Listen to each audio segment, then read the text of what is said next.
L'économie régénératrice, c'est une promesse, donc pour l'instant, parce qu'il va falloir que on peut associer l'économie, donc un modèle économique, des entreprises, du travail, des salaires, avec les enjeux qui nous sont posés aujourd'hui à tous, d'avoir moins d'impact sur l'environnement et de ne pas gréver notre futur à tous. Donc l'économie régénératrice, c'est cette promesse qui dit qu'il faut inverser finalement notre vision de la consommation de ressources et essayer de produire des nouvelles ressources en même temps qu'on en consomme. Et donc toute la promesse va tenir entre, quand on va faire le calcul entre ce qu'on a créé comme nouvelles ressources et qu'est-ce qu'on a consommé comme anciennes.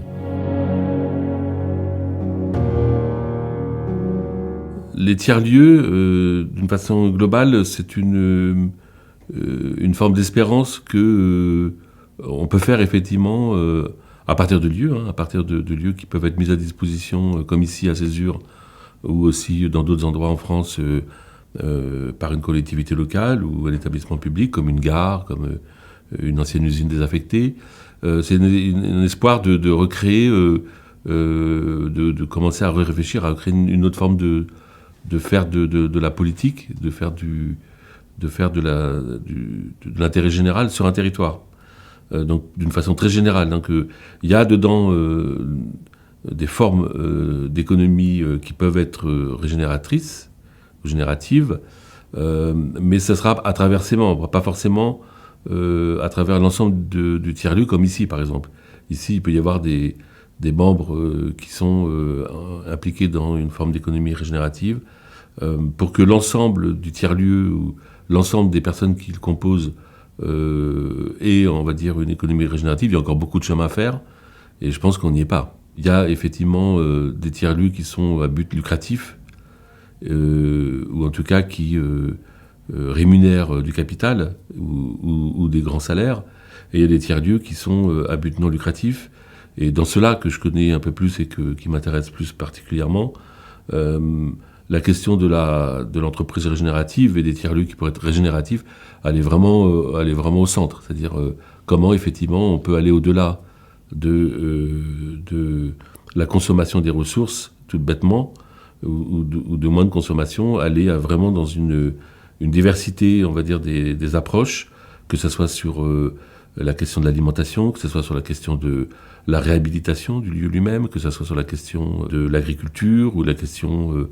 de la démocratie aussi au sein de ces tiers-lieux. L'idée, c'est vraiment de changer sa manière d'appréhender l'économie et la place de l'économie ou d'initiative économique dans un territoire.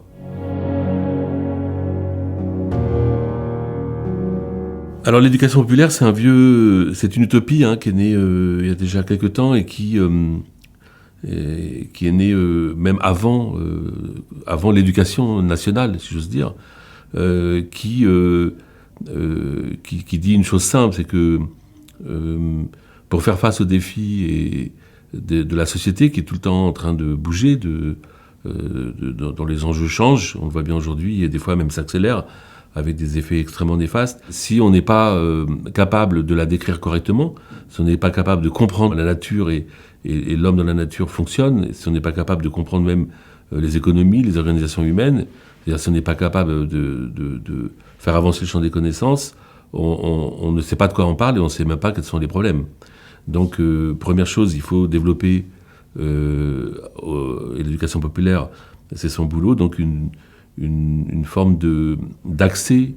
à la connaissance, accès au savoir d'une façon permanente à tout moment de la vie et pour toutes les personnes. Tous les corps de métier sont impactés en permanence dans les évolutions de leur savoir-faire et de leur savoir-être, et du coup il faut remettre l'éducation populaire, c'est-à-dire en gros c'est un process de transfert des connaissances presque en temps réel, je vais dire. Ça sera encore, il y a encore du chemin à faire, mais presque en temps réel, pour mieux comprendre ce qu'on fait, pour donc du coup mieux agir, pour pas agir à côté de la plaque ou pas faire des contresens. Donc l'éducation populaire, elle doit se placer au centre de toutes les dynamiques humaines, si on veut qu'effectivement on soit éclairé sur où il faut agir, comment il faut agir, avec qui il faut agir, et ça permet, on va dire, d'ajuster le tir en permanence. Il y a d'ailleurs un rapport de l'ONU qui est sorti il y a un mois en ce sens. On voit bien que dans les enjeux qui sont maintenant bien connus, en tout cas bien dénommés par les scientifiques, un rapport du GIEC, un rapport de l'IUCN sur la biodiversité, montre bien qu'il va falloir être beaucoup plus économe en ressources, beaucoup plus intelligent collectivement, et qu'il faut arrêter la prédation, on va dire, des ressources et la production infinie de polluants, de produits, on va dire, de la consommation, donc de pollution, de déchets qui viennent finalement non seulement gréver notre avenir à tous, hein, mais en plus, on le sait maintenant, causent des maladies graves et font baisser l'espérance de vie. Donc, consommer moins de ressources, c'est le premier point. Et l'ESS, alors dans l'ESS, l'économie sociale et solidaire, si tant est qu'on parle vraiment d'économie sociale, c'est-à-dire à but non lucratif, parce que l'avantage, en tout cas une des forces de l'ESS, c'est vraiment cette histoire de non-lucrativité qui permet finalement de recentrer le projet et l'objet en interne, c'est-à-dire on fait tout pour que le projet fonctionne avec le minimum d'énergie, et donc le minimum de ressources, et donc avec une économie, on va dire, pas de la subsistance, mais une économie qui est suffisante. Quand on veut faire des bénéfices, on est déjà en surconsommation,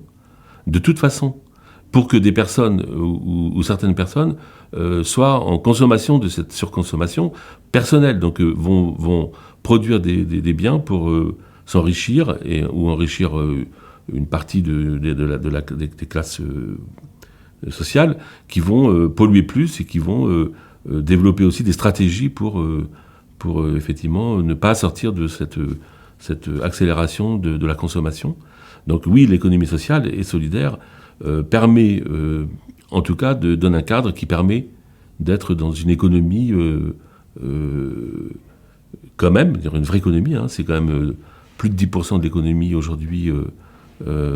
mais il faut qu'elle double ou qu'elle triple si on veut avoir une chance, on va dire, de réduire notre impact et réduire nos consommations de nature.